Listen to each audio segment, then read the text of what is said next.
guys, welcome back to my YouTube channel. ඔන්න අදත් මම ඔයාලට අරගෙන ආවා ලස්සන day vlog එකක්. ඉතින් මේක විශේෂයි මොකද මම ස්ටඩි ලීව් එකේ ගත කරපු දවසක් ගැන තමයි මම මේ vlog එකෙන් ඔයාලට අරගෙන ආවේ. ඉතින් මාත් එක්ක දිගටම ඔයාලා මේක vlog එක බලාගෙන ඉන්න.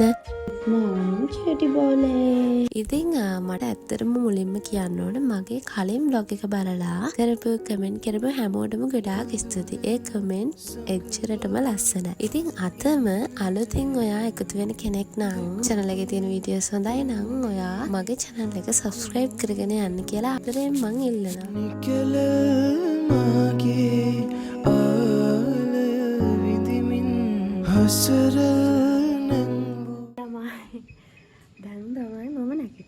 දැන් වෙලාව මම හිතන විදිහට 8යි. මම ඊයේ 3 විතර නිකන් පාඩම් කරපු හින්දා නැගිටින පරක් වුණා. නැත්තම් මම පාඩ 6 විතර නැගිටින කෙනෙක්. දෙනෙක් මගෙන් අහලා තිබුණා ඩේ vlog එකක් එන්න පුළුවන්ද කියලා. ඉතින් අන්න මම ඔයාලා ඉල්ලපුවේ ඩේ vlog එකත් අරගෙන ආවා. අද උදේම නැගිටලා මට ගොඩාක් වැඩ තියෙන දවසක්. මොකද ස්ටඩි ලීව් එකේ හින්දා ස්ටඩි ලීව් එකේ දීලා තියෙන අපිට පාඩම් කරන්න. ඉතින් පාඩම් වැඩක් තියෙනවා. ඒ වගේම තව මගේ පොඩි වැඩ වගේකුත් තියෙනවා. ඉතින් අපි බලමු අද දවසේ කොහොමද ඒ වැඩ සේරම මම මැනේජ් කරගන්නේ කියලා.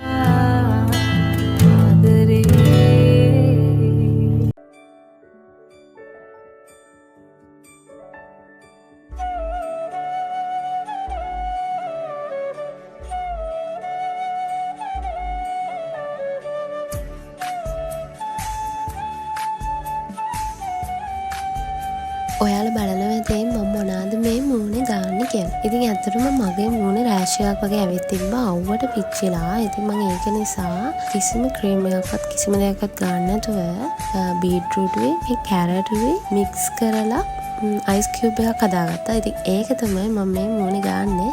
ඇත්තටම ළමයි ඒකට මගේ මූණ ගොඩාක්ම ඒ තිබුණ ප්‍රශ්නේ නැති වෙලා ගිහිල්ලා ස්කින් එකේ තියෙන කලර් එක ටිකක් අප් වුණා. ඉතින් මම හිතන්නේ ඒක හොඳ ට්‍රීට්මන්ට් එකක්. කවුරුහරි මේ ට්‍රීට්මන්ට් එක කරනවා නම් දැනටම කමෙන්ට් එකක් දාගෙන යන්න.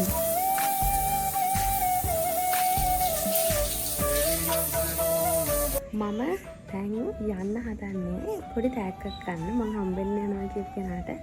ඉතින් යම් මාත් එක්ක මම ඉතින් ඉස්සෙල්ලම කරේ ප්‍රී ස්කූල් එකේ ටීචර්ට යන්න මල්බුකියක් ගත්ත එක. ඉතින් ඒකත් අරගෙන මම ටීචර්වත් බලලා ඇවිල්ලා ආයෙ මගේ වැඩ පටන් ගන්න තමයි දැන් හදන්නේ. වටෙනවානම් සුලගක් සැලෙනවානම් මොහොතක් තනි වී හිඳිමි ආදරේ. ගෙදර ආවට පස්සේ ඊට වෙලාවක් ගිහලා වැස්සක් පටන් ගත්තා. ඉතින් ඒක නිසා මම දවල්ට ගන්නද වෙනස් විදිහේ කෑමක් හදනවා. ඒ කියන්නේ මම කලින් මේ කෑම ජාතිය හදලා නැහැ. ඒක මම YouTube එකෙන් බලන් තමයි හැදුවේ. ඉතින් ඒක රසට ආවලම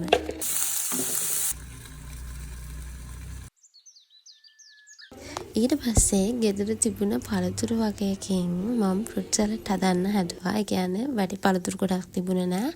තිබුණ පළතුරු සේරම දාලා මම ෆෘට් සලාඩ් එකක් හදන්න තමයි දැන් යන්නේ. මම කියවනේ මේ දවස්වල මට ස්ටඩි ලීව් කියලා. ඉතින් ස්ටඩි ලීව් එකේදී මට ගොඩාක් බඩගිනි වෙනවා රායට. මම දන්නේ නැහැ මම පාඩම් කරනකොට මට සෑහෙන බඩගිනි වෙනවා. බිස්කට් කන එක නතර කරලා තියෙන්නේ. මොකද මම weight loss journey එකක හිටපු හින්දා ඔයාලා මගේ vlogs හැමදාම බලන කෙනෙක් නම් ඒ ගැන දන්නවා ඇති. ඉතින් ඒක නිසා මට රායට උන්දුනම් මොන හරි ස්නැක් එකක් ඒක නිසා මම හිතුවා ඕට්ස් වලින් පුළුවන් විදිහට පොඩි කුකීස් විදිහට පොඩි කේක් එකක් වගේ ඒ වගේ දෙයක් හදාගන්න. රායට මට කන්න පුළුවන් වෙන්න.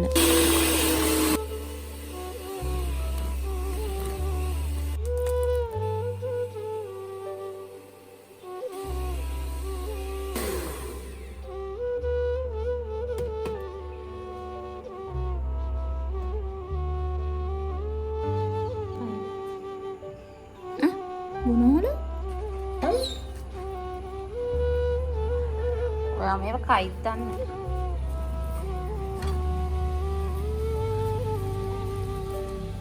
කන්නේ නෑ මූඩයෝ.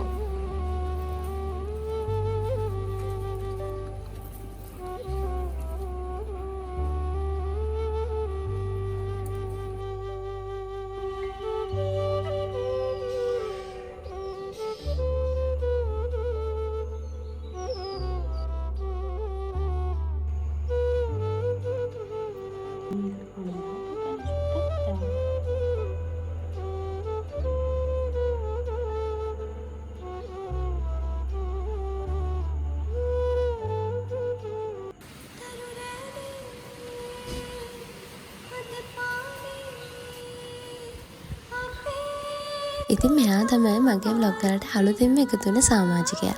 ඉතින් එයා තාම ගොඩාක් චූටි. වුණේ අපේ මිදුලේ වැටිලා ඉඳිද්දී අතර මෙයාගේ කකුල් දෙකත් එච්චර පණ නැහැ. ඉතින් ඒක නිසා මම එයාව ගොඩාක් උත්සාහ කරා එයාගේ අම්මට දෙන්න. ඒත් එයා හොයාගන්න බැරි වුණා. ඉතින් ඒක නිසා මම හිතුවා එයාව මේ දවස් ටිකේ බලා ගන්නවා කියලා. ඉතින් මගෙන් ඔයාලා ගොඩාක් දෙනෙක් අහලා තිබුණා එලෙවල් කාලේ කොහොමද සබ්ජෙක්ට් තුනම බැලන්ස් කරගත්තේ කියලා. ඉතින් මම ඒ ඉන්බොක්ස් එකේ මැසේජ් කරලා ආපු හැමෝටම වගේ උත්තර දුන්නා. ඉතින් මම මේ බ්ලොග් එක බලන ඔයාලටත් කියන්න තියෙන්නේ ඇත්තටම මම කරන්නේ මට තියෙන වැඩ කොටස ඉස්සෙල්ලම පොතක නෝට් කරගන්න එක. ඒ කියන්නේ අද මම කරන්නේ මේ පාඩම නම් මේ පාඩම ඉවර කරනවා කියලා මම නෝට්බුක් එකේ ලියා ගන්නවා. ලියලා ඉවරුණාට පස්සේ මම ඒකට ටික් එකක් දානවා මම ඒක අද ඉවර කරා කියලා. ඉතින් ඒ විදිහට ඔයාට තියෙන පාඩම් සේරම ලියාගෙන එකින් එක ටික් කරන් යද්දී ඔයාට තේරෙවි හැම පාඩමම ඔයා කවර් කරලා ඉවරයි කියලා. ඉතින් එහෙම අපි ටික් කරන එකෙන් අපිට ඇත්තටම සැටිස්ෆැක්ෂන් එකක් තියෙනවා. මොකද ඇත්තටම මේ දැන් අපිට පේනවනේ අපි මේ පාඩම කරලා ඉවරයි මේ පාඩම කරලා ඉවරයි කියලා. එතකොට අපිට තව වැඩ කරන්න හිතෙනවා. මෙන්න මේ වගේ පොඩි ප්‍රමාණයක් මට තව තියෙන්නේ.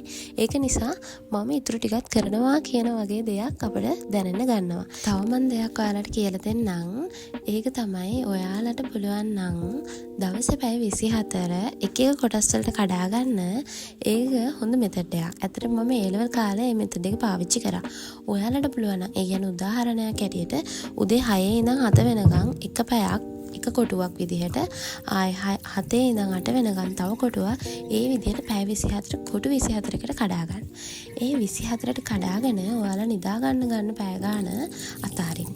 ඊට පස්සේ කැම බීමල ගන්න පැය ඒවා අතාරලා දාන්න. අනිත් පැය ටිකේදී ඔයාලා කරන වැඩ. ඒ කියන්නේ ඔයාලට සබ්ජෙක්ට් තුනක් තියෙනවා නම් මම උදාහරණයක් විදිහට කොමර්ස් වගේ සබ්ජෙක්ට් එකක් ගන්නකො. ඒ සබ්ජෙක්ට් තුන ඔයාලා කලර්ස් තුනකින් highlight කරන්න පුරුදු වෙන්න. හිතන්නකෝ ඉකොන් වලට ඔයා yellow කලර් එක පාවිච්චි කරනවා කියලා. එතකොට ඔයා 6 ඉඳන් 7 වෙනකන් ඉකොන් පාඩම් කරොතින් ඒ කොටුව yellow කලර් එකෙන් කලර් කරන්න. එතකොට ඔයාලට දවසේ අවසානයේ බලා ගන්න පුළුවන් ඔයාලා කොච්චර ඉකොන් පාඩම් කළාද, බිස්නස් පාඩම් කළාද, accounting පාඩම් කරලාද. ඒ විදිහට ඔයාලට අයිඩියා එකක් ගන්න පුළුවන්.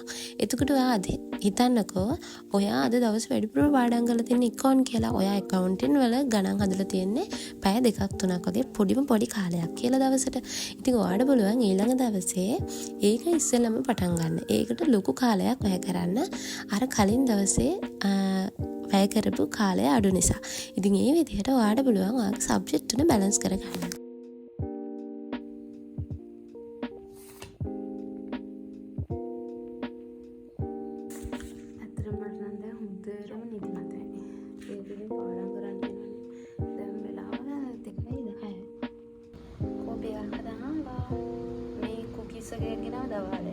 ඒවා අතර මාරහයි.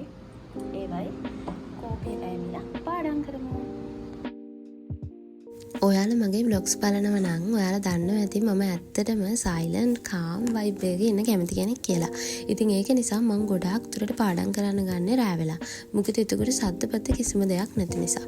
ඉතින් මම එහෙම පාඩම් කරන්න ගත්තාම උදේ වෙනකම් පාඩම් කරන එක තමයි කරන්නේ. ඉතින් එක දිගට පාඩම් කරන්න ඕනේ නැහැ. චුටි රෙස්ට් ගන්න ඔයාලට පුළුවන්.